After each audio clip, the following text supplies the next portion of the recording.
Iran যুক্তরাষ্ট্রের চুক্তির অন্যতম শর্ত হলো সব ফ্রন্টেই যুদ্ধ বন্ধ হবে, কিন্তু দক্ষিণ লেবাননের প্রায় ৫৭০ বর্গ কিলোমিটার এলাকার দখল ছাড়তে রাজি নয় ইসরায়েল। বরং হিজবুল্লাহ দমনের নামে এলাকাটিতে দীর্ঘমেয়াদে দখলদারিত্ব বজায় রাখতে চায় দেশটি।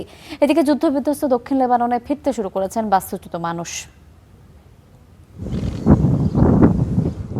লেবাননের প্রায় ৫৭০ বর্গ কিলোমিটার এলাকা ইসরায়েলি বাহিনীর নিয়ন্ত্রণে রয়েছে। বর্তমানে সেখানে একটি বাফার জোন তৈরির দাবি ইসরায়েলের। এর লক্ষ্য হল ইসরায়েলের উত্তরাঞ্চলের বাসিন্দাদের নিরাপত্তা নিশ্চিত করা।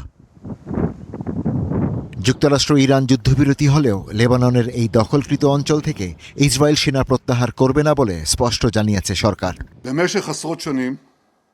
লেবাননে ইসরায়েল একটি বাফার জোন তৈরি করেছে। যতদিন প্রয়োজন হবে আমরা সেখানে থাকব। আমরা সেখানে থাকছি কারণ উত্তরাঞ্চলের বাসিন্দাদের নিরাপত্তা নিশ্চিত করা আমাদের প্রয়োজন। আগামী শুক্রবার ইরান ও যুক্তরাষ্ট্রের মধ্যে যে চুক্তি সই হওয়ার কথা তাতে লেবানন ইস্যুটিও অন্তর্ভুক্ত রয়েছে। তবে লেবাননে ইসরায়েলের অবস্থান যুদ্ধবিরতি চুক্তির উপর নতুন চাপ তৈরি করতে পারে। এদিকে ইরান যুক্তরাষ্ট্রের শান্তি চুক্তির সমঝোতার আওতায় সব ফ্রন্টে যুদ্ধ বন্ধ হবে এমন খবরে নিজেদের বাড়িঘরে ফিরছে মানুষ।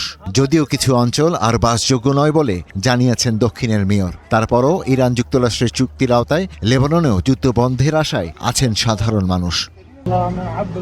আমরা আমাদের জিনিসপত্র গুছিয়ে নিচ্ছি এবং শহরের দিকে যাচ্ছি। আল্লাহর শকর, যুদ্ধবিরতি হয়েছে সর্বশক্তিমান আল্লাহর দয়া এবং যোদ্ধাদের কারণে। আল্লাহর উপর ভরসা করে আমাদের ঘরের দিকে রওনা হব। আল্লাহর রহমতে যুদ্ধের সময়টা নিরাপদে এবং ভালোভাবেই পার হয়েছে। জানি না বাড়িতে আমাদের জন্য কি অপেক্ষা করছে। পরিস্থিতি সত্যি হতাশাজনক। দেখুন, এই জমি এখন আর বসবাসযোগ্য নয়। অনেক বাড়িঘর ধ্বংস হয়ে গেছে, আর যেগুলো পুরোপুরি ভাঙেনি সেগুলোর ভেতরের অবস্থাও এতটাই নষ্ট যে সেখানে বসবাস করা সম্ভব নয়।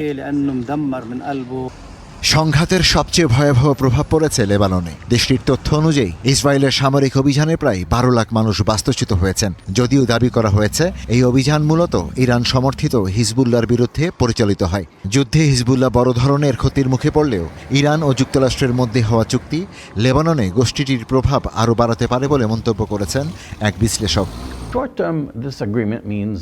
ইরান যুক্তরাষ্ট্র চুক্তি পরবর্তী পর্যায়ে হিজবুল্লাহকে নিরস্ত্র করার লেবাননের প্রচেষ্টাকে জটিল করে তুলবে।